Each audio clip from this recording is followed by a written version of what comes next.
Tomni havo aylanish tizimlarini to'g'ri ta'minlash uchun maxsus plastik moslamalardan foydalaniladi. Bu o'z o'rnida stropil taxtani chirimasligini, mansardani bazalt qoplami namlanmasligini va eng muhimi, yozda tomni quyoshdan qizib ketmasligini ta'minlaydi. Tizimni to'g'ri yo'lga qo'yish uchun butun maydon bo'ylab havo kirib chiqishini ta'minlash muhim. Odatda tomni pastki qismidan maxsus vent kanallar orqali havo kiradi. Qush va hasharotlardan himoyalash uchun plastik lentalar bilan to'sib qo'yiladi. Namlikni va issiq havoni chiqib ketishini ta'minlash uchun eng tepadagi kanyok qismida joy qoldiriladi.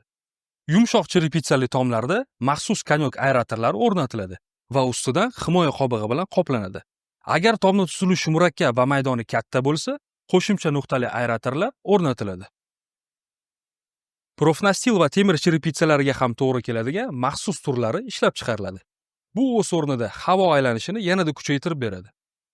Eng oxirgi muhim narsa to'g'ri o'rnatishda va sifatli hisob-kitoblarni qilishda professionallarga murojaat qiling.